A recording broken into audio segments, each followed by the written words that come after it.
Happy holidays, doll people, and welcome to another community spotlight video. I finally got around to editing this video where I spoke to Aubrey, the mastermind and artist behind Meek's Dolls. This interview really dove into some topics that were not surface level. I do have some disclaimers. We talked about a little bit of politics, we talked about artist philosophy a lot. We even mentioned recasts. So, if you are a person where you don't really want to dive into those topics, go ahead and click off this video and go and listen to another one of the community spotlights. But I do want to encourage you to actually stick around and listen to the conversation and even add to the discourse, because I really do think that being able to talk about these topics in a safe space is important. The disclaimer, more on the technical side and partially my fault. This video was shot some time ago and the audio isn't the absolute best. I was still trying to figure out what to do on my part and what to recommend to people so that things could be optimal. So I recommend wearing some headphones. But without further ado, enjoy the interview. I enjoyed it. I can't wait to have Aubrey back on the channel. All right, I'm so happy that we're doing this. Especially because I know that there are a lot of people in our community that really loves your stuff, my bestie in particular. So please introduce yourself to the doll people and introduce your doll. Okay, I have a few, but okay, so I'm Aubrey, otherwise known as Meeks, and I started Meek Stall in 2017. And now we'll see where it goes. I'm sure we'll talk about it. That's so cool because you know what? I found you. I actually found you through my best friend. Her name is Summer. She loves your stuff. She raves about it, and I remember her being kind of maybe a little starstruck when she saw your dolls in person at Resin Rose. Yeah, and I, I'm this nerd. What do you mean? well, the reason why I wanted to come and talk to you, was because, okay, I did that live on Instagram, and you mentioned that, well, you kind of alluded to whether or not you were valid. You are so valid. You are so valid. But can I ask why you felt that way? Yeah, I don't know. I feel like my journey in the doll making space has been this kind of, and I don't know if it's like just myself putting these kind of restrictions on myself, but I feel like it's always been like oh, I'm not really there yet, or like it's gonna take a long way to get there. Like I never really thought of myself as one of the like full on American doll makers, you know what I mean? Because I always felt like there was more to climb, you know? So I was like, yeah. But I actually, do you know why I started for sure? Like the first sculpt I ever released, I have this problem where I'm like, okay, let me keep practicing until I'm good enough. Hmm. And Libby, um, Wino and Dolly Hmm. was Hmm. like, I love this sculpt that you just made. I need it. It reminds me of this actor who was in it was oh he was Dorian Gray in that I don't know that series. I used to watch it, but anyway, and she was like, you absolutely have to release it. And I was like, no, I'm not good enough. She's like, yeah, I want it. And so I did. And that was like my first like, okay, jump in. Like I don't know if I was ready or if I wasn't, but I think that is like something super important where like you don't have to be like at a certain point. You can just like do the thing. Do the thing, right? I love that you brought up Libby because Libby has done that exact thing for me. I did not listen to her though. I did not listen to her. Um, but Libby Libby has this appreciation of art that many artists need, because I've noticed that in Libby. She can see shit. Like she can see it, she can see where it's going, and she respects it, and she, even more importantly, going along with her respect, she throws money at it, which is so important. you know, when you started Meeks, where'd the name come from? Like, can you tell me a little bit about Yeah, how the name attached itself to your artwork? absolutely. Because I think that I kind of outgrew it. But so when I was like in college, my sister and I were obsessed with the Dead Poet Society, that movie. Oh yeah. And okay, and so one Christmas, because we're just weirdos, we like wrote all of our Christmas presents like we decided that each of us were embodying a character in the thing. And I was Meeks, and he's this little like nerdy redheaded kid, and he's like very sweet and very like I mean, the whole I mean his last name is Meeks, I think, for a reason, like the little timid, like nerdy guy. Hmm. And I was like, okay, that's gonna be me. And then it just kind of stuck. We just called each other these names for like forever. And so when I decided to call my like it was before I did the doll company. I was Meeky BJD, and then I was like, okay, well, people know me as Meeky, so let me do Meek's doll. And now I feel like I don't want to be Meek anymore. I want to be like, bam, in your face and tell you all my ideas and all of the thoughts because I feel like the dolls. I was always afraid of just like letting my voice come through because I wanted to be marketable. Hmm. And so like my dolls are weird, but are they weird enough? I don't think so because like I've been trying to hold back so that maybe someone will buy them. You know what I mean? What's interesting is when I saw your dolls, now up until this point, I hadn't seen your dolls in person. I've always seen them in photos. Libby loves her dolls, and other people love their dolls as well. I got introduced to you through my bestie Summer, who is the kind of collector where she feels fringe a lot of the time, which is interesting because most doll collectors, even if their dolls look very pretty and proper, feel fringe. But one of the things that I enjoyed when I saw your dolls was that they are so bold. They're anything but meek. That's why, like, I like when I would think Meek, because the doll that I got to see in person, where I was like, I, in my family, we have this thing where my mom, she likes dolls, but she doesn't like the brand. She wants that specific one that she falls in love with.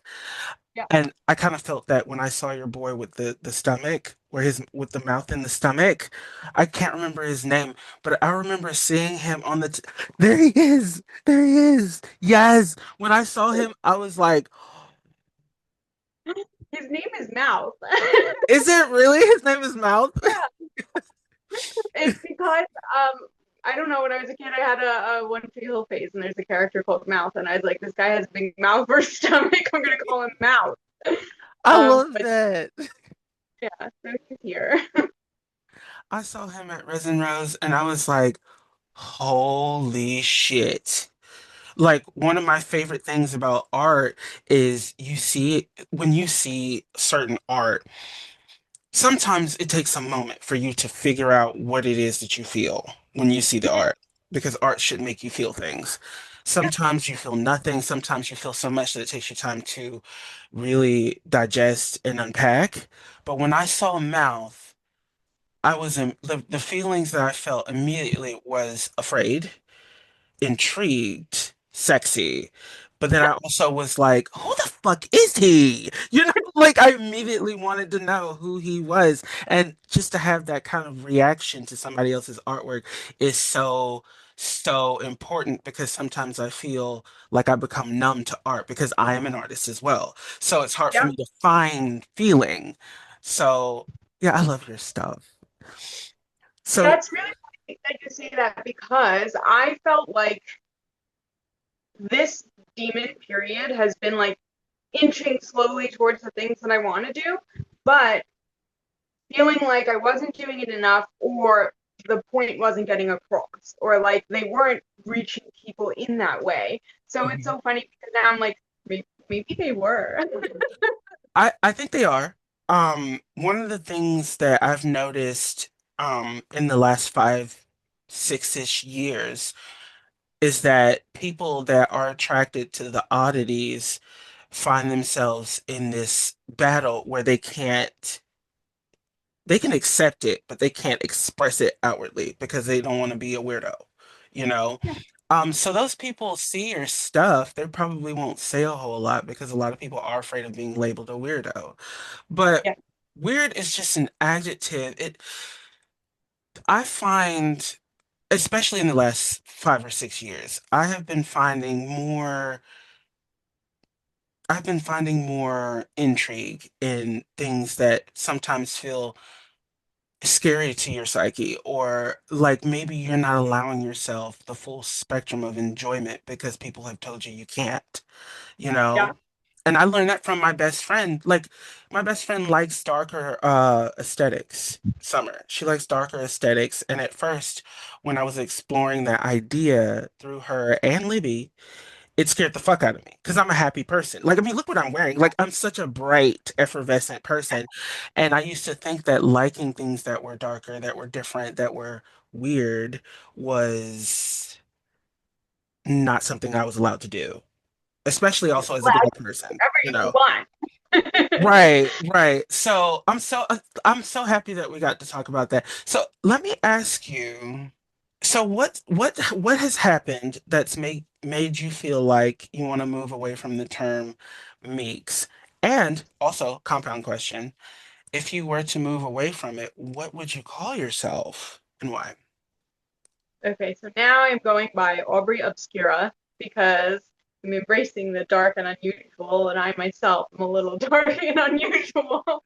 Um, but I think what it was I kind of so the whole point of the demons for me was like this idea that anyone can be a demon if the person calling you a demon has enough power to label you that. So like if people, So and real this is a quick, so real yeah, quick, when you say the demons, are you referring to a doll line of yours?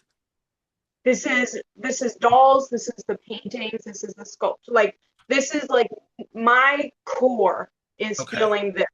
So, and demons for me are always going to be a metaphor for people who are just not mainstream enough. And I think that like this doesn't have to be political, it's just a social, you know, Mm-hmm. I'm sure you see it, like we get labeled for things that aren't fitting in a box. Someone Right. somewhere decided there is a box, and if you don't fit into it, then you're other. Right. And so if someone has enough power to talk about it and to make other people believe that, then yeah, then anyone can be a demon. Right. Okay. And so when I'm making my demons, I think it's really important. Like when you said that, like, oh, I'm colorful and I'm like happy and whatever. I want to celebrate that, and that's why I want to like show demons in this positive light.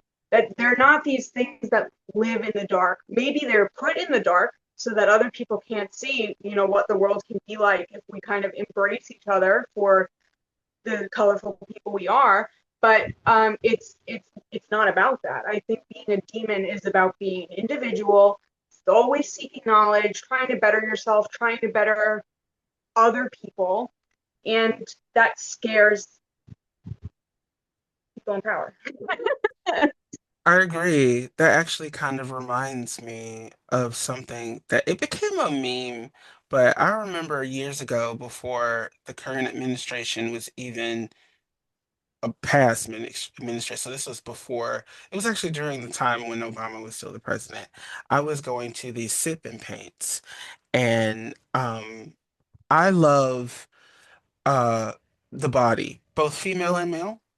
And I would go to these live paintings because I just felt like it was more inspiring to my process and being able to understand anatomy. And the model was, I knew this guy. He worked in a body modification shop. And I knew him because at one point I was going to get my ears pointed. I love elves. I was going to get my ears pointed, and he worked at the shop that I was trying to get my ears pointed through. He was the model. And the the theme was supposed to be lavender, and the host at the time was like, go ahead and express whatever lavender feels like to you using this model. And I'm looking at him, I was so frustrated because lavender to me has always felt happy. I equate the color lavender with Easter, like, because that's how I was raised. So I was frustrated because if you could see his body is beautiful because he's modified it and such, but he looks starkly, starkly different from what I would think lavender is supposed to look like. So I was so fucking frustrated, and you could see it.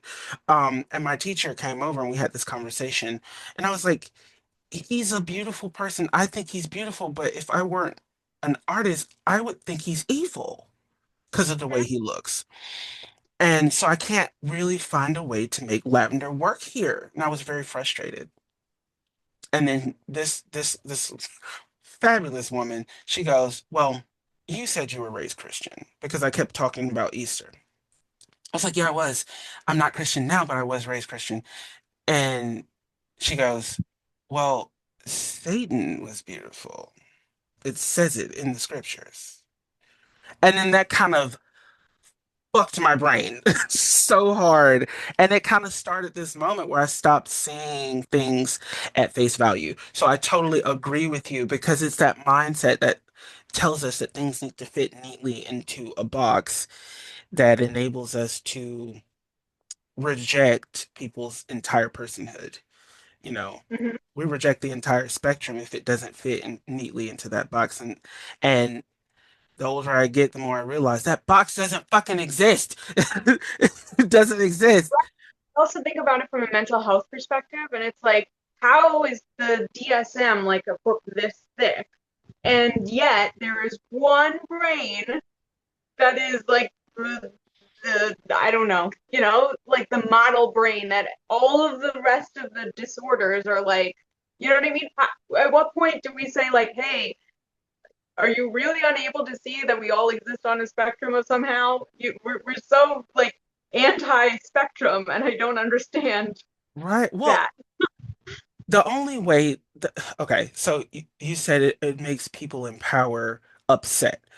To speak to that for a second, the spectrum can't exist if a person in power is going to keep its power. Because when people realize that I'm allowed to exist on a spectrum and not be stuck somewhere, that means I can explore. That means I could sit with my feelings. That means I can unpack the bullshit. That means I can do what I really want. I can be free. And being free can't be controlled. So, Which is what they want to do. So right. they have to make the box so they can control. And that's why all of these things that kind of mythologically, demons were always there. So first of all, as a for like a someone who was also raised Christian, I know that demons are bad because Hmm. there's only two ways you can be, right? But Right. that's what I'm rejecting. And in all of the other religions in the world, they're just agents of free will, demons. Hmm. They're not necessarily bad. They could be bad, but for every one that's bad, there's also one that's good. And then there are some that are just themselves. So Hmm. I think that I lost my train of thought. I'm stuck with that again. Control. So it's just easier to have people believe that there's like one way that they have to be so that they can kind of say then everybody else is bad so that they could be controlled and neatly put in a box. And I think that as artists, it's something that like the demons always taught you like, are you sure you want to believe that? Because like why don't you do some research and like do some knowledge checks for yourself and see how you feel about that. And I Hmm. think that that's something that is always discouraged, especially in like today's climate. Like we don't really want to know too much because then if we know too much, then we're more difficult. This is like where my brain has been going with the art, and that's why I'm like not sure if like dolls is the way to go with it anymore. I see. Well, see, first of all, being a person that enjoys people, I want dope people to understand that we can be multifaceted. So this conversation fits in perfectly because being okay, being an artist is this internal battle sometimes where you're fighting between your fullest, most rawest, most correct expression and being able to connect with people with that expression and also being put in a box. Either you put yourself in a box or others put you in a box and being stuck in a place, and Yeah, that seems like a very common conversation that all artists have where even if you find super amounts of success, that success could put you in a box because the moment you try and do something different, or the moment yeah, you have changed and you try and be something different, people will tell you that's not who you are. And it's like, how dare you? I can be whoever the fuck I want to be, you know? right, So no, I think this conversation is fantastic. I think we need to have this conversation specifically in the dog community more because it would humanize the people behind our dolls and the things that we enjoy. I think it's fantastic. And I'm so happy that you brought up the control aspect because right now in our current administration here in America and just the general climate, artists are in fact being controlled right. because you're seeing on such a mass scale, such a big scale where people aren't allowed to really be authentic with their voice. And art does that for many people. So Yeah, there are artists, like there's an artist I just spoke to. I used to live in New York City and I lived there for a long time. There are a couple of queer artists right there where they have had to close their studio because they keep getting vandalized and have been getting vandalized since the beginning of the year. And it's getting to a point where it's becoming so expensive to constantly keep picking up the pieces and cleaning up because people hate what you're saying. And what they're saying is just people label it as radical, but just saying that we deserve to be people and be happy and be free, it shouldn't be radical, but it is to many. just to like add to your point, like I think that the more different types of voices that we have in art, in media, and things like that, the more enriched we're all going to be. Hmm. Because I think that when we have that kind of diversity, what it does is it teaches us what life is like for different types. Hmm. And so if we try to silence voices that have different experiences than us, then what are we doing? What are we learning? What are we contributing to society? And how do you contribute to society if like your voice is the only one that's accepted? And so Right. like that's why like I wanted to make it like I agree that this is like can be a political issue, like I mean obviously, but I also think it's just something that seeps into every single aspect of our society, and it's almost it's nothing new, you know. Hmm. Hmm. I couldn't agree more. I couldn't agree more because I do feel like the liberties that we would have politically, they well, I was about to say something. I feel like I was about to lie. Give me a second. Let me be authentic. I do feel like art is political. And the reason I feel that art is political is because many artists feel on a very deep level. Um, so many artists feel on a very deep level shit that they haven't even been able to really unpack, and the art could be the way that they unpack it. And what you feel in this world, your experience, your unique experience, bleeds out into your work. And Okay, but time out. But why is certain types of people, why are certain experiences political and certain experiences are just experiences? Like, you know, like why should these voices that deserve to be heard, why should they be labeled political? Or like, you know, I feel like that is the first label that gets slapped on so that we don't listen. Like, or I we're trained to agree. not listen. You know what I mean? Like, what about queer artists in New York? Like, why Right. did they have to bear the label of being political for just existing? Oh, because that's the weapon. That Of course, like, right, like exactly. it's weaponized. Like that that's why I okay. So I get where you're going because an experience could just be an experience if we weren't little fucking babies about it. I don't mean I mean like we know exactly like what is happening to make these, you know what I mean? It's like a way of silencing them. But Hmm. I'm saying like they shouldn't have to like they're this like this shouldn't have to be a burden that they have to like uh, hold on to because they are just a person. Right. And I agree. I Mhm. agree. Okay. Um, so to speak to this conversation, I have a little dynamic. So my husband is a white man, and obviously I'm a black person. And I remember we were discussing a very hard topic that I'm not really going to discuss here, but it was a very hard topic. And he was basically alluding to the very real fact that you could just be a person. You don't have to be a type of person. It doesn't have to be political. It doesn't have to come with all this weight. You could just be a person. And while I do agree with that, because that's the goal for me, that's not the reality for a lot of people. That's a privilege. Like that in itself Exactly. is So, like I totally agree with you, but the reason why I would agree with the label of it being political is because I've seen people find enlightenment through experiencing somebody else's art. They've changed their mind from very harsh, restricting ideologies until being like, oh, I was drinking the Kool-Aid, so to speak. It, and I feel like that could be a very political thing. I've seen artwork, we've all seen artwork help a political movement, good or bad, however you want to label it, move forward. Art is so many things, but I also think it is political for some people because sometimes you're just existing is made political. Or to bring it back to dolls, you said that you felt like you're outgrowing the term Meeks.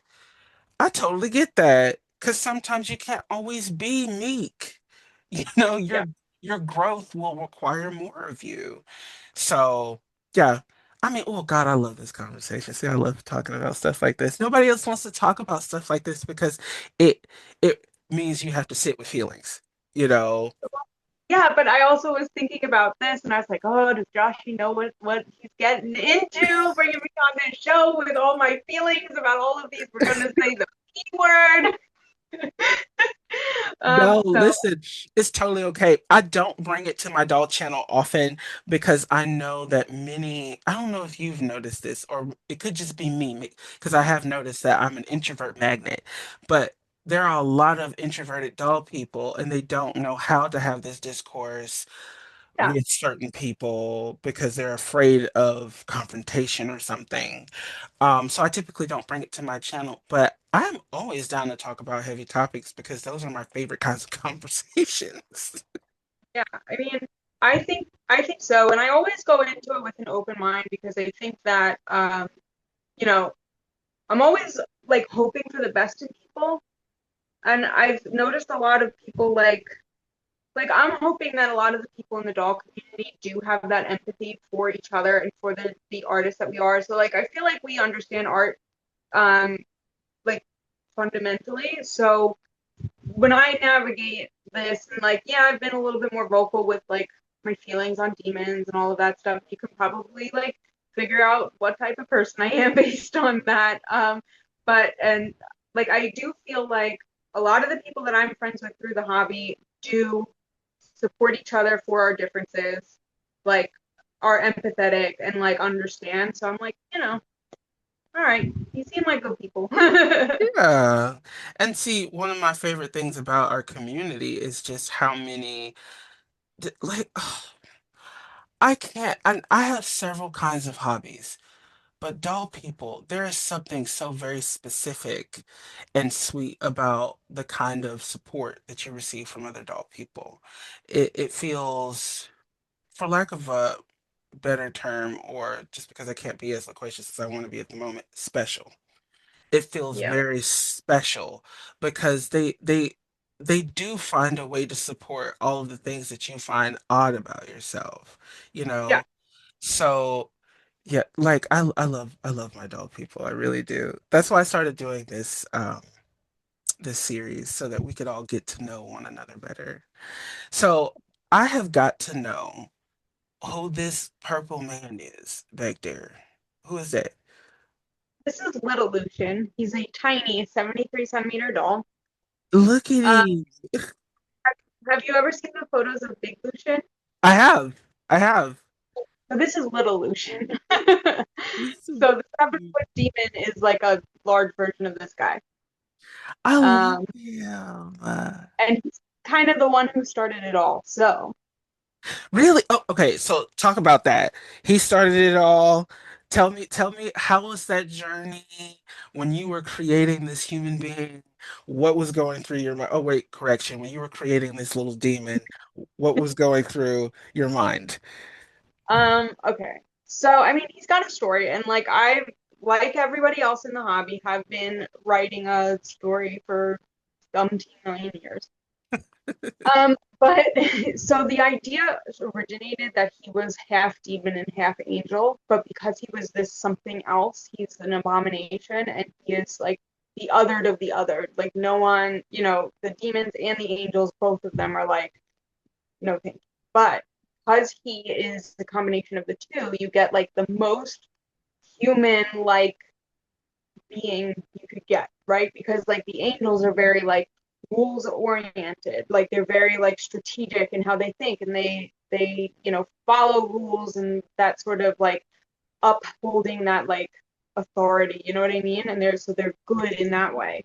But then Mhm. demons are like the most feeling and like chaotic in the way that like they feel everything so deeply and then make decisions that maybe don't go like with the rules, but they go with their truth, right? Mhm. Um, and so that's like where the idea came from. And then I don't know, we'll see if the book ever gets written. But now he's kind of like the star of my paintings and my sculptures. Like this is also Lucian. I was just about to ask that. I was like, because that guy back there looks extremely similar. Yeah. I loved. Okay, Aubrey, Yeah. did you just create? It almost sounds. Correct me if I'm wrong, because I could be wrong, but it sounds like you just manifested physically the embodiment of a person that's reached self-actualization. Yeah. That is insane. I love that because he's he's the embodiment of a balance that Mhm. neither side can find and that they don't realize that they need each other to find that balance. That is so fucking crazy. But then it also like creates this beauty within humans because like if he's like these two opposing sides, and then the result is humanity, like the most human otherworldly being. You know what I mean? I think that's what's beautiful about humans in general is that we Yeah. do have both sides, and neither of those sides are necessarily bad. Right, right. That kind of reminds me. Okay, so this woman right here in the background, her name is Asuka Langley from Evangelion. It's an anime, and honestly, what you were just talking about is for me. That's what the anime is about. It's a crazy ass anime. I would not recommend people go and watch it. It's crazy. I wouldn't recommend it because it does take you on a wild fucking ride, and I have watched every single time I watch it. It's like, wow, I need to take an aspirin and go take a nap. Stop. Like, no, seriously, it's a lot. Um, but I feel like that's what that anime kind of talks about with this imagery and the way that the story moves and these crazy flashbacks. It's a fucked up story, but it's a fucked up story because that's the point. That's the point. Like, humanity isn't going to be this clean cut thing that you can, again, put in a box and be made Yeah. palatable.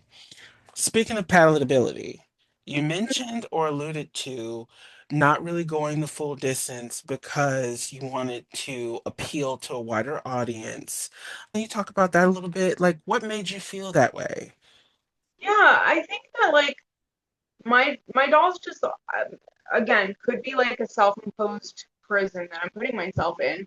But I always felt like the faces were like not they're kind of realistic, but they're also kind of like stylized because of the demon aspect, and like they're not like realistic enough, and they're in this like weird little zone, and I don't know if like doll collectors really want that, which is fine, because people want what they want. Mhm. But I didn't know if it worked for dolls specifically. This guy's my favorite. Like he's got Who a is kind of he? realistic looking face. His North Face jacket. He's like a little bum from New York. He's That so hot. Look at him. but like as far as dolls go, like I don't know how like where he fits in anywhere, you know? I find it so crazy. I mean, crazy as in almost like, What is wrong with you?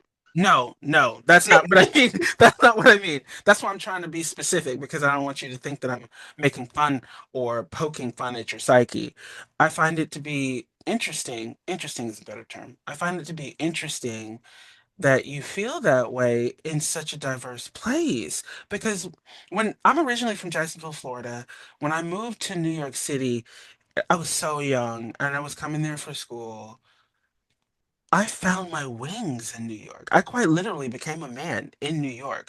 And it was the hard shit that I had to go through, being broken, realizing that I wasn't as talented as I thought I was, but I could work at it, and understanding art from a very different place. Your work matters because all art matters to me, even bad art, because bad art can still be emotionally invoking. Yeah. But your work matters because, Aubrey, you're not alone. Like the way you think and the way that you feel and how that's manifested into your dolls grabs people. Like my best friend Summer quite literally loves your work because it's the way it is. He said, okay, I might open up pre-orders again. He convinced me. Listen, if you open up pre-orders, I do listen, don't hate me. I want mouth. I want mouth.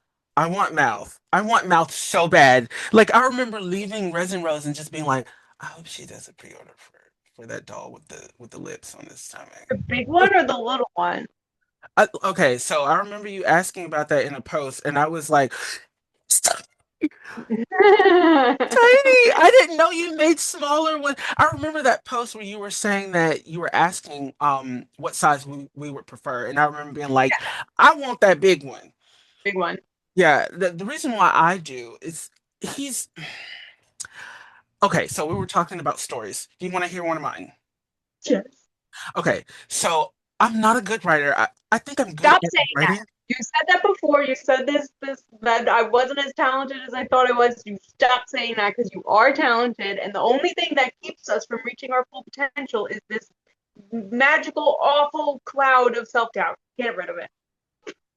Oh shit, you're so right. Yeah, Okay, so let me rephrase then. If I'm gonna get rid of that thought process, shit, you're right. I went straight into degrading my own talent. we all do it. Oh my God, and I don't know why we do that. So I wrote a story that I'm afraid of sharing with the world because it's personal. Sounds like a great story.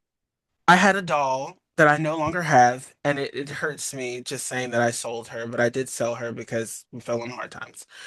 But her name was Yumi, and Yumi was a garden spirit. Hmm.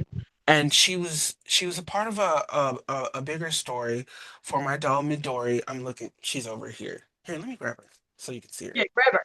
Right now she's in relax mode, and I've got her in like a little number that I crocheted for her. But this is Midori. Oh, she's beautiful. This is my girl Midori. Oh, I love her. Thank you. So Midori, her story is she's dying. She's dying. And she's dying because her heart is deep, deep in this forest somewhere. No one knows where the forest is at, and I think that's because she's trying to protect it. And her story is that she's always been what makes the flowers grow, but now Mhm. she can't find how to save her heart that's in this very forest that she more or less birthed. And Yumi was a part of this world because she's found this forest. She's found this sacred forest where her heart is, where her soul is, where she's dying. because the forest is dying, and Yumi can speak to the spirits of the forest. Yumi is trying to communicate with the forest because she can feel that it's dying. Growing up, Yumi would make her mother's garden grow. Through speaking to the forest, finding out what they needed. She doesn't know what she needs. She doesn't know what she needs. She's always been spirit form. The only physical that she's really known has been this forest. She doesn't know what was once feeding her and why it's not doing it anymore. And I bring this up because I feel like mouth is somewhere intertwined in this forest. I do. Yeah. I do. That's why, and it's so funny because she didn't go to Resin Rose. I did not bring her to Resin Rose because I was like, I don't. It doesn't feel right for her to be in a suitcase, and it also like I would literally burn an entire airport down if they damaged my fucking doll. Oh yeah. So I was like, I'm not gonna take her because she's too precious to me.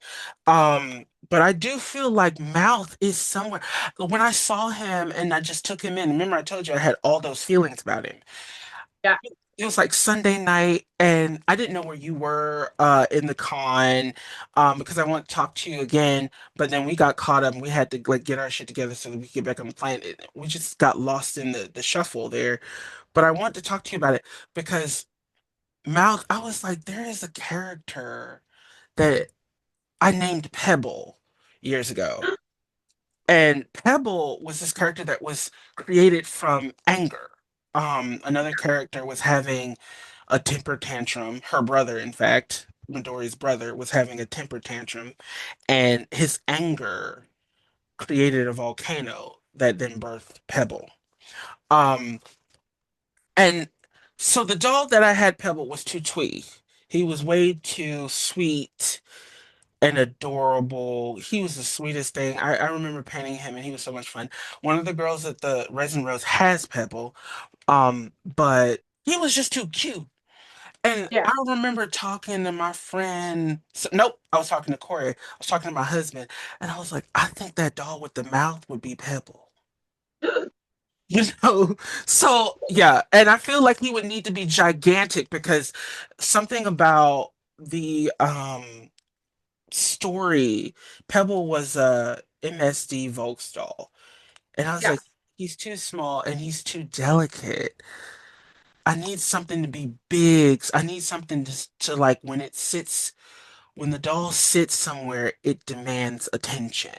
And I feel like your doll does that. All right. Well, I'm not I'm not opposed to doing a pre-order for him. I had planned to. He's printed. I could send him out. So, I mean, I think that's really beautiful. And I think that first of all, your story I want to read because it sounds so much to me like the world is dying. How do we fix it? So it feels like relevant, but it also feels like cultures are dying. How do we fix it? Mm-hmm. Mm-hmm. And it's giving me like, I don't know. I want to read it. So you have to do that.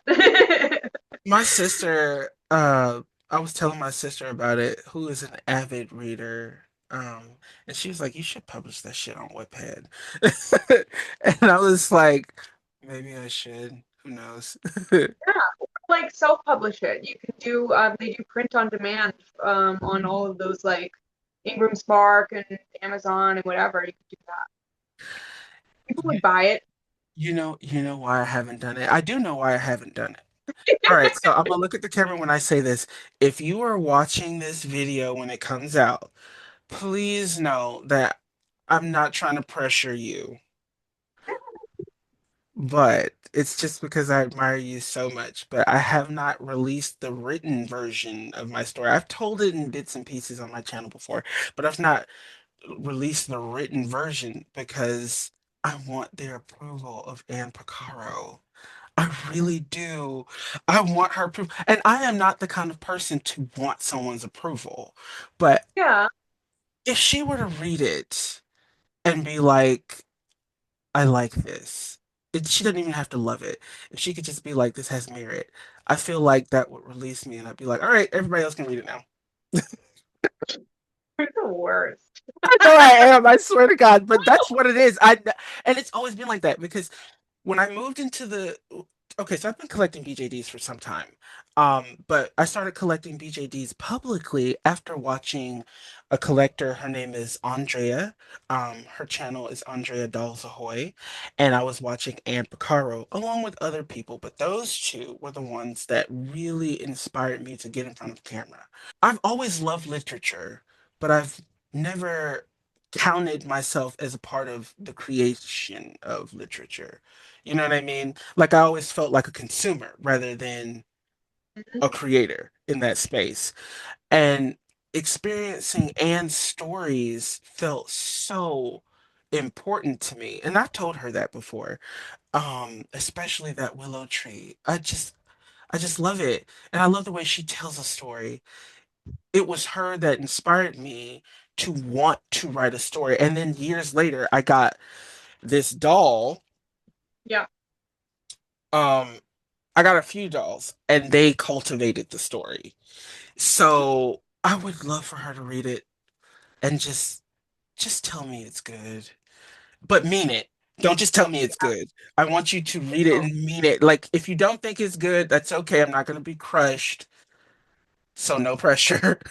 But I want Amber Caro's approval. I do. When I is just she do. coming on the show? Wait, what was that? When is she coming on this show? So she has told me, yes, that she wants to be interviewed, but to give her some time because she's got some life stuff going. But she Okay. has given me a time frame, and it'll probably be somewhere in the holidays. So I'm excited to get her on here. Yeah. Yeah, and she'll tell you Yeah, then. yeah. Which means, I oh God, I probably should go and read everything, make sure I spelled words correctly. I was gonna say I think this sounds like the next big like series that everyone would want to read. So I really hope you get that validation you're looking for because I would totally read it, like devour it. Thank you. I appreciate that. But that's definitely where my mind went. Like, I felt so much when I saw him. The same courtesy that you just extended to me a moment ago when I was about to talk about my writing. Extend that to yourself. Your work is so fucking good. Yeah, I just like I think my thing now is like I just if I do continue with the dolls, they're gonna just be weird. That's it. I don't even know if they're gonna fit clothes anymore. I don't know, but I'll do it that way. And if Mhm. then they don't sell as dolls, then I will make them as little mini sculptures and submit them to galleries because I'm like I kind of want to do the like more fine art thing. And but I think that there's room for both. So do you know Ethereal Doll Girl? Yeah, yeah. I love her. Mhm. And I've gotten to go to her studio and see the thought process. Like, she's got this really amazing art background as well. And, Wow. like, I guess talking to her made me kind of realize, like, how to weave the art into things. Hmm. Um, but also, what, like, I thought then I kind of wanted to take a step back and go into the painting and the sculptural aspect too, and kind of see if that's how I can kind of say what I want to say more. Because like I don't want to go into her story because I hope that you can like feature her on there on here. But like I do need to reach out to her. yeah, she's great. I feel like for like something that my dolls lack, Ethereal Doll Girls stuff is more like the doll is the medium and it is so integral to like what she's trying to say. And I think it's such a beautiful thing, like if you get the chance for her to talk to you about it. And I feel like that kind of like opened my mind to like, okay, well, what it's not like I want to say no to dolls completely. Like in my mind, I was gonna keep like Meek Stall open on my new artist website and like kind of do things as they like come up. But I did want to just kind of expand and see like what is my medium and like how do I say the things I want to say. Hmm. Hmm. So I think that's fantastic. One of the things that a lot of doll people forget is that the dolls they do bring us great amounts of comfort and enjoyment and play. But dolls are important to the world because they've always been a form of art. Dolls have explained how certain parts of society were done. Like for instance, like in certain cultures, um, in order for an aristocrat to get fashions handmade so that they could basically say, okay, yeah, this is the garment that I want. They had dolls. And what they would do is they would send the dolls back and forth with the different outfits. So after a while, this doll would have a whole wardrobe of clothing. And they would also, those tiny little creations of clothing would be what the aristocrats would be wearing. That's how they commissioned their pieces. So while the aristocratic artworks weren't saved, so a lot of those gowns and stuff were either repurposed or they were done away with over time, the doll's wardrobe is fine. And that's how we knew what they were wearing and how they were constructed and what the silhouettes might have looked like and the liberties that they took and stuff like that. Dolls are important. I think that your vision could be the two truths can exist at the same time.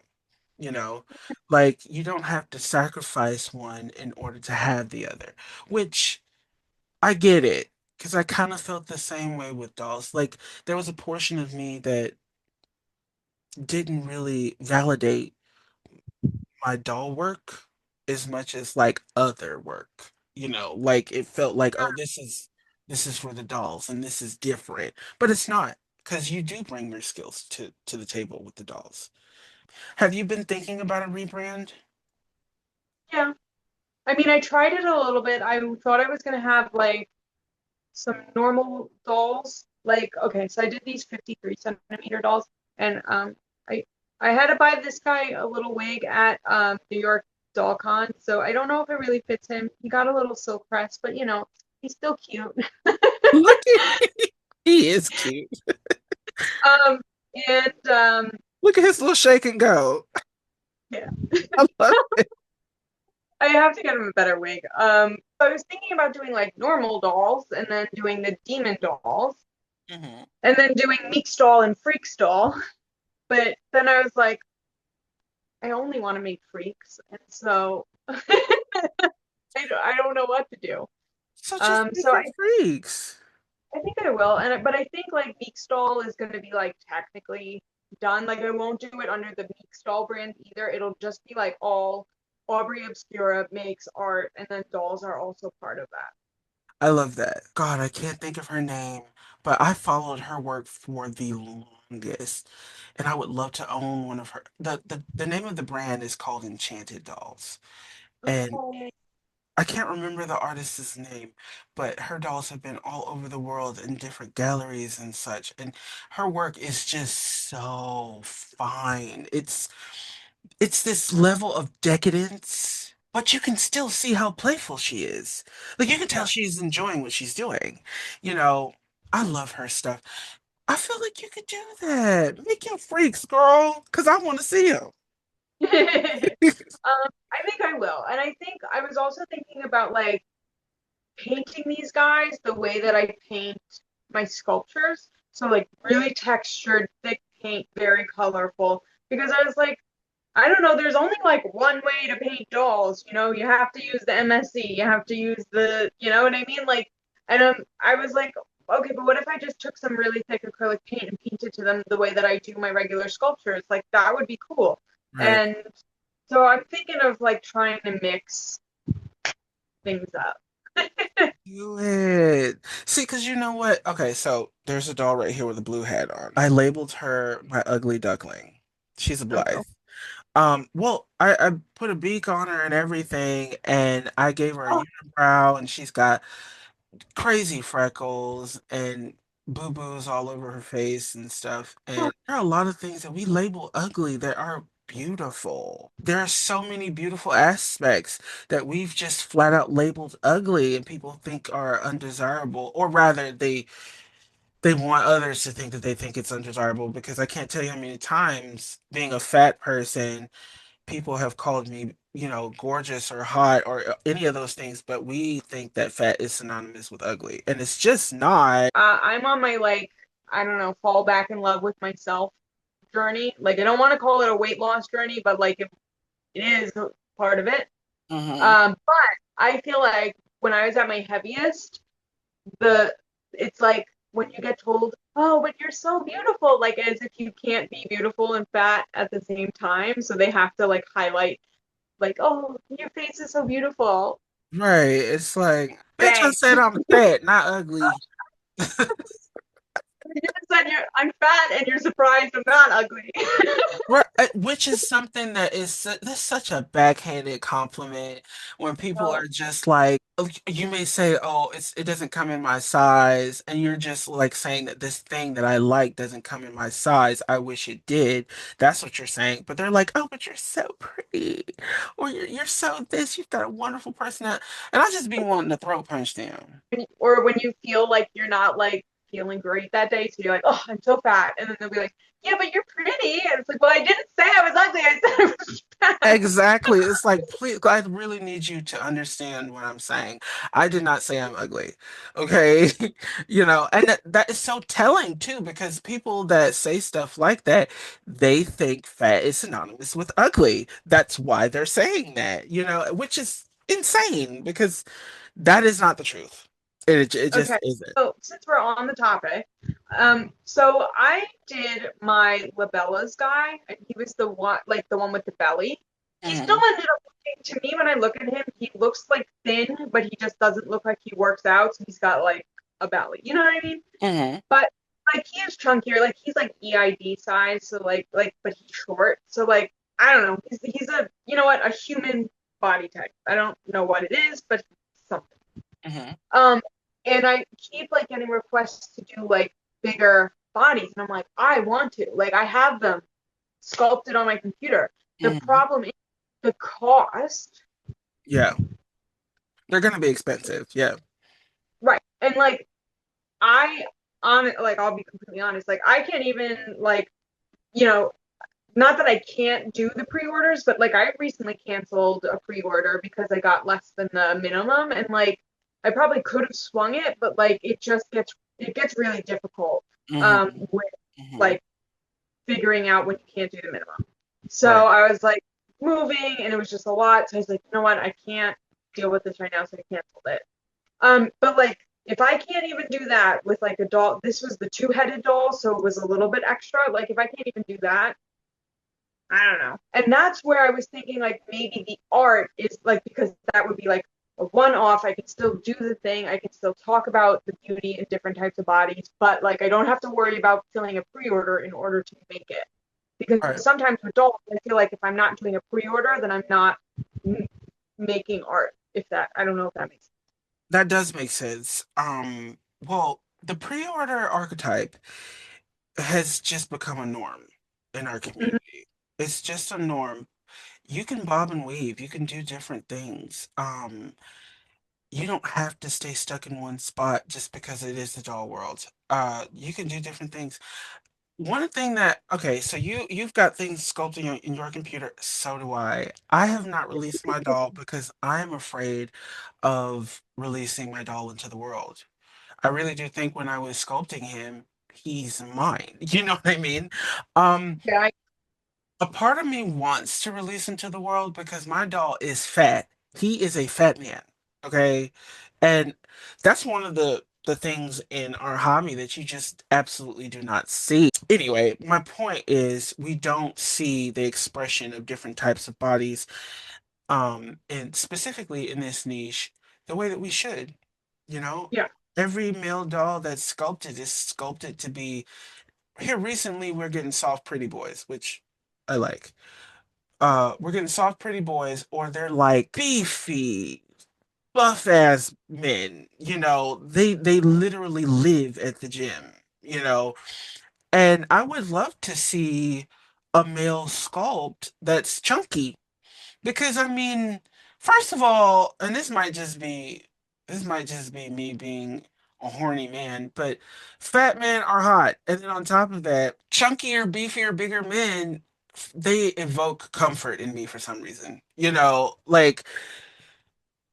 And I know that that's the truth with a lot of people, especially with curvier women. People feel comfortable around curvier women because they've been loved by a curvy woman at some point. So you don't have to stay in the box. And I do understand the financial aspect because here recently it's been very difficult for doll collectors to sell or buy. And it's life has just gotten kind of weird, but there's room. There's room for you.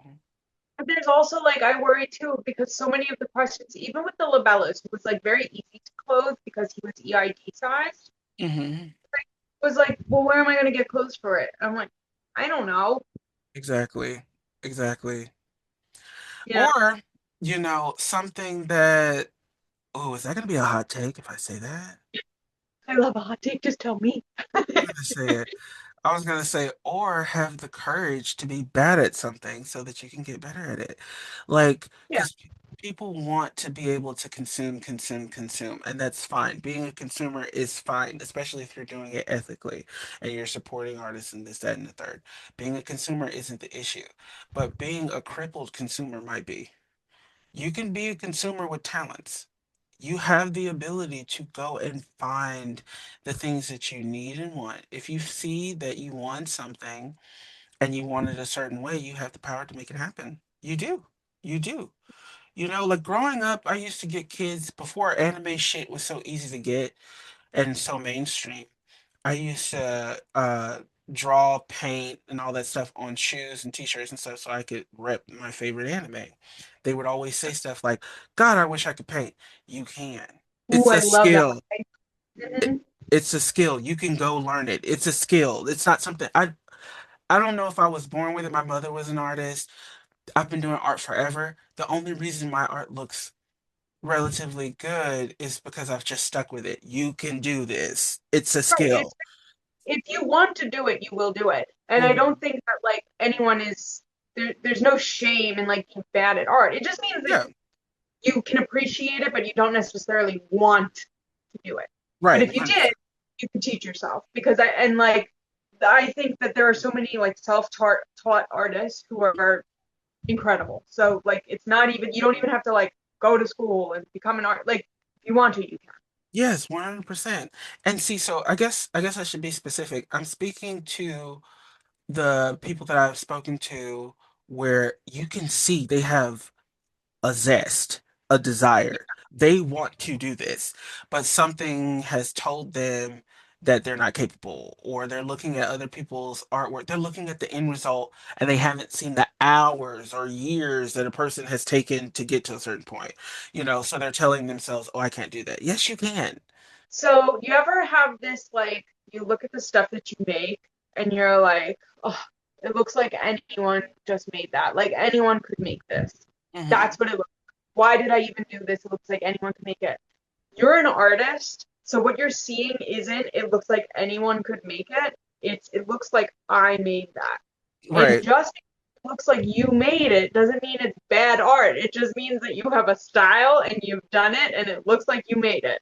Yep. And so like cheapen your art by telling yourself that or like thinking falsely that anyone could do what you just did. Hmm. Hmm. And there's something I remember at the beginning of our conversation here, where you were saying that the only people that don't really like for a person to actualize their full spectrum are people in power. Well, telling a person, telling a person that's okay, so that whole dynamic of seeing your work and realizing that this just looks like something that I made and then feeling completely discouraged is another one of the ways that people stay in power over you. Because Right. when you realize that you have a style, when you realize that this is something that I made and it has value, not because it can be sold, but because you made it, like the world opens up. It really does. I also agree because the people in power or the power is not only like one centralized like power TM. It's Mhm. like all of the little micro like kind of things that are, you know, the majority of these little niches that we kind of work through. You know, Mhm. there's always going to be like a power that's going to say like this is good and this is bad and it just like that's why I didn't like that's why I meant like it doesn't necessarily have to be this whole big debate. It just is just that's how we operate in society. There's always going to be a majority who says, like, I'm going to be the one who dictates what you can and can't do. I mean, we have it in the hobby to a degree. Yeah. We've seen it. There's been like tons of discourse about, um, what constitutes. I don't know. There's always something going on. I feel like I don't know. Maybe I'm out of the loop. It feels like maybe there's not so much going on as far as like people not agreeing with each other anymore. I don't know. What do you People, think? you know what though? It's so funny that you mention it because I have felt that. Like, there's been a lot less drama in our community. But I feel like there's been a lot less drama in our community because there's been a lot less discourse. Like Yeah, people are not yeah, engaging. And when they do engage, it's the barest of minimums. It's liking a post or yeah. sharing a post. They're not even trying to have conversations in like underneath the post. And many of our favorite pieces of social media have pivoted towards things basically being just an app of commercials. So you've got this space that used to be filled with hobbyists that were able to kind of like connect with other hobbyists, even if it was drama, even if it was a disagreement, they were able to have the conversation. Now people are just not. They're Yeah. just not. People are not engaging. People are not making videos the way that they used to. The people that are making videos make money from making their videos. And those are the people that you're seeing. Like my Froggy stuff, or there are a bunch of other content creators that do things for American Girl. They're making videos consistently because people will see them because they need to see them so they can make money, you know? And so, because everything has kind of moved towards basically social media becoming cable, the places where you're able to actually speak are so quiet because people don't engage with cable. Like when you turned on HBO, you wouldn't turn it on to have a conversation. You were turning it on to just be entertained. And that's what a lot of our things have turned into. Because I'm not monetized. I don't make any money from anything I do on YouTube because I don't want to. I am a hobbyist, you know? So I agree. I don't think that things people are talking, I don't think that when they do talk, it's worth a damn. I do like it when dull people comment on things that they really like, but getting people to engage is harder recently. I Okay, but I think that that comes from like our roots. Like I remember the YouTube gang that you were talking about Hmm. on live. And like I remember really liking everyone's content and then like the recast discussion came up.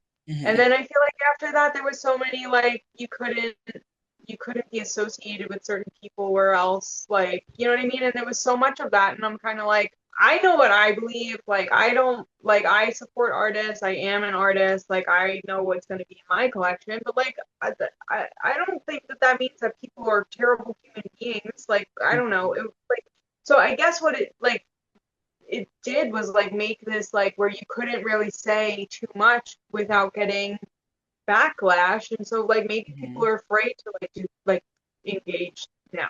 I don't Yeah, know. yeah.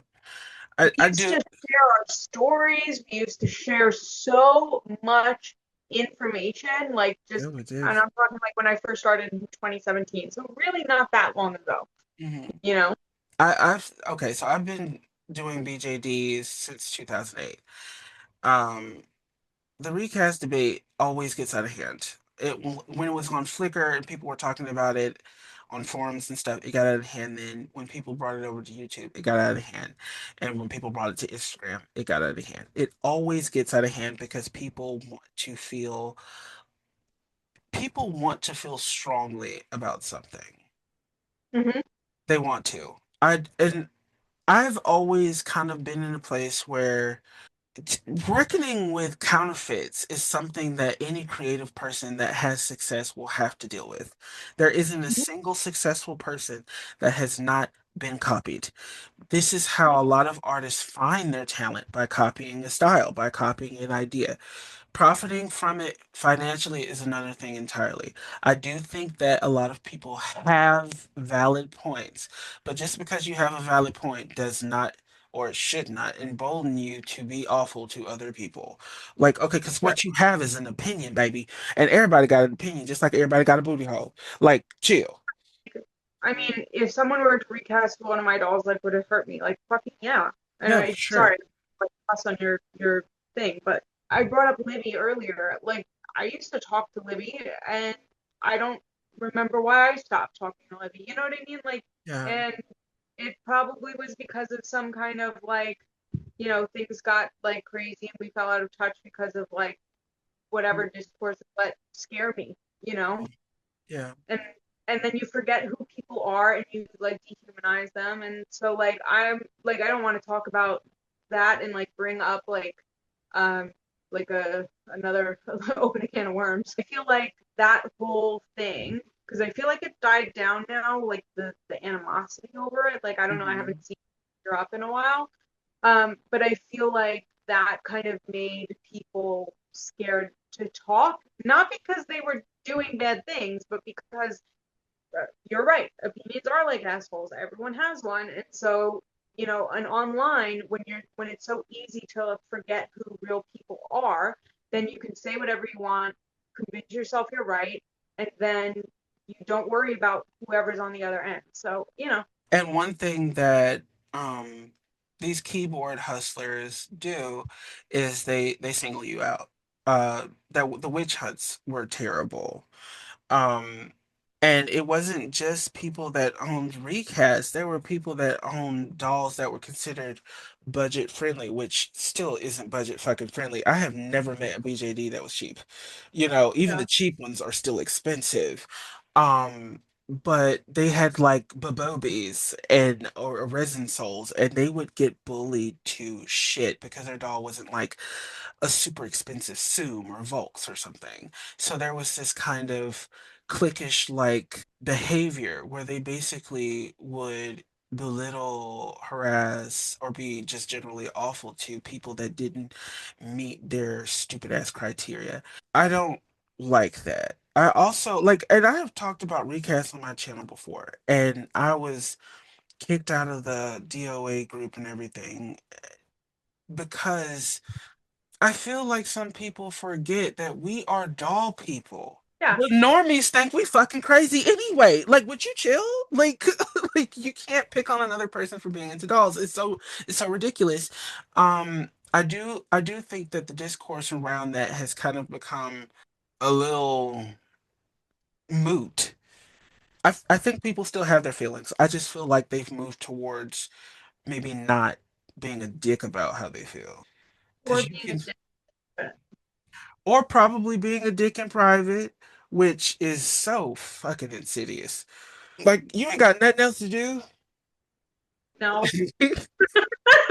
Like, you have nothing else to do. You ain't got no bills to go pay, no laundry to go do. You gonna sit online and bother somebody over the legitimacy of their property, not even yours, their property. Now, I do want to be clear here. As an artist, having your artwork defaced, it feels like a defacing to me. When somebody else steals it and profits from it, it's hurtful, it's wrong, it should not be happening. Right. But the people that were arguing about the whole recast discourse wasn't that. They were attacking the consumer. They weren't like they for a minute there, they weren't attacking the people that were doing the stealing. They were attacking the consumer, which was we do that all the time. It's like you can't attack somebody for spending money. You need to attack the people that's doing the harm. Stealing it. And I've gone down rabbit holes of trying to figure out like who like which casters you can trust, because Hmm. I don't know, you know what I mean? Like, so that's a whole nother thing, because it's trying to figure out like what is like safe for me as an artist, where to send my work so that it is protected, and like Hmm. things that how you like where trying to make sure that you send them like NDAs before you go, but also if you send an NDA, there's nothing really you can do to make sure that they follow through on it, because it's international law and we're all small artists, and who's going to hire an international lawyer to go after Right. that? So I mean, I think that it's a problem, and I don't condone that, but I also think that like the beauty of the hobby is that like when that does happen, people usually band together behind the artist to like I've seen people be like, so and so got recasted, like let's go and buy her next pre-order because like, she's feeling really upset. You know what I mean? Because Yeah. they've seen like get bullied out of the hobby basically because or get so not bullied but like get like so discouraged by having their stuff recasted that they don't Mhm. want to make work anymore. Like I think that happened to the maker Rumple Doll. Like that happened to Right. every Right. single one of their sculpts got recasted, and they were like, "Sorry, guys." All of them got recasted? Like I'm pretty sure, like it was all through, like it was both heads and then the little Abby doll that they made. I'm pretty sure. Like, don't quote me on that. Oh So shit. I didn't know that. I think that it's just like this really nuanced topic where we can agree that this happening is a bad thing, Mhm. but also like I don't think we should be mean to anyone. Right. Right. I would, you know what?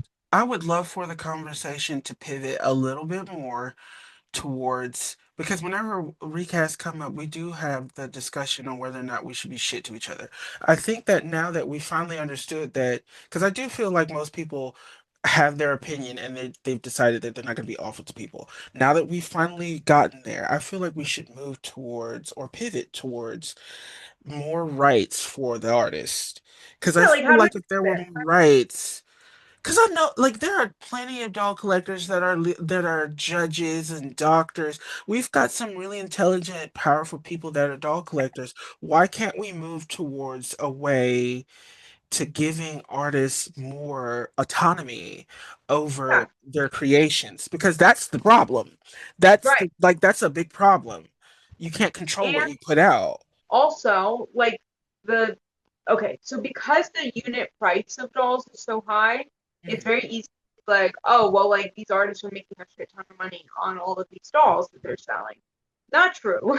Right, Like right. because it's not only like that you had to put in the time to make it, it's that like a lot of the money goes to the packaging and like shipping to and from China when they get them casted. And then like and I mean this is for like all of the like indie sculptors like me or whatever. Mhm. So many different costs that go into it that like for me it was like never something that I would think would be a full-time job. It was always something that was some supplemental. It would be nice if I could add like to my income, but like I didn't really expect it. And I was doing like I think for the Abominations first pre-order, I did quite a few of them. Like I did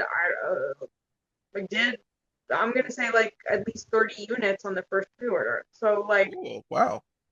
yeah, like they did well. Um, but like it just wasn't, it doesn't You don't break multiply and even? the packaging is expensive, shipping from China, like also like all of the extras with the special colors and then like their weird minimums, like that kind of like make things a little bit extra expensive. That little like profit margin just gets smaller and smaller. So Yeah. I've never gone down the rabbit hole of trying to figure out how to have dolls casted and such, and you have. So my question to you, if the community could support you in some way that could make your pre-order process better, what would that be? Like, what would you need, the people that really want to support you, what would you need from them outside of the cost of the doll? I don't even think that it's that. I think it's like, well, I think it's one when you tell an artist that you're interested in a doll, make sure that you are like 100% committed, like you're going to follow through because a lot of times when you do that, the artist is trying to figure out in their head if they can do the pre-order. So if you say, if like, 12 people say I'm definitely in, and then they count those 12 people, and they're like, great, I made the minimum, I can do this, and then five people do it, and it's like, oh, Oh, I see. know. So it's definitely like just make sure that you're all in because we'd rather if you're not in to be upfront and then we can like plan accordingly. Hmm. So, but I think other than that, I think we need to figure out a way to. I don't know how like this question gets answered. Like the costs to do these things are just so high, and that's because the cost to do anything is really high right now. And Mm-hmm. I mean, it's just always been something that, like, I mean, there are no really reputable doll casters here, and like when you go to other like types of like artistry casters, they're very expensive. Mm-hmm. Um, so it's just it's just hard. Um, I Yeah. like kind of a big problem that I don't know if any of us can necessarily fix. See, that's why I was so sad when that shit with Tiffy. Oh, well, You know, do you know Tiffy? Tiffy casted the Murphy pre-order for me. Did she? How did that go? Did that go? Um, so I feel like she didn't make a lot of money on it because a lot of the things had to be redone. But when she worked with me, she redid everything that she said she would. So, I ended up like I did try to go with the second two doll heads that I did with her, but we ended up having to cancel that just because like I think she had a lot of issues with temperature and like um I think she must have been going through something at the time because like little things would happen where I'd like find like dust particles or hair like in the face like of the sculpts. But like I think it was just like she was it was really like one of the first couple ones that she I like to give everyone the benefit of the doubt, and so I have big feelings. yeah. I have big feelings, but I'm gonna leave them big feelings for another day. Um, Aubrey, baby, it has been fantastic talking to you. No, I could do this all day. It has been fantastic talking to you. You can contact me whenever you fucking feel like it and shoot the shit. But yeah, say bye to the doll people. And I'm so happy we did this. Yay, thank you so much for having me. This is so much fun. Of course. Listen, I also have another project that I'm working on which similar to this, but it's gonna be doll people. I kind of want to do like a slumber party situation where Okay. it will be several doll people in here talking and shooting the shit. Would you like to be a part of that at some point? Sure. Yeah. I would love to because like if I can get more momentum behind the dolls, like I would love to do another pre-order again, but I definitely have to like I don't know, do marketing and try and figure out how to do that. Like I would love to release mouth. Like I do. So yeah, I'll do that. Look at Nikki's new dress. It's got snowflakes and stuff in it. You can't really see it, it's not going to focus, but there are snowflakes. So cute. A fabric that was actually gifted to me by Nina, my rerouter. I hope you really enjoyed that video. I thought that it was really enlightening. I love having a deep conversation with people. I love talking about topics that are harder to talk about because I consider myself to be a safe place for people to express. So I really enjoyed just diving in. It's like it was mentioned at the end of that interview there. I'm hoping to have a little bit of a slumber party situation with more doll people in this setting. Hopefully the audio will be better. uh, but here is my favorite comment from the previous video. The previous video was a tutorial making a romper. Yeah.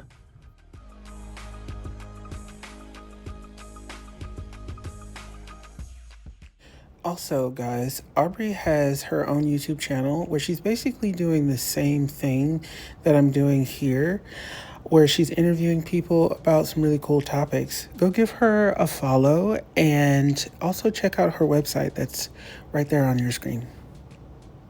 And I'll see you guys in a couple of weeks in the next video. Bye.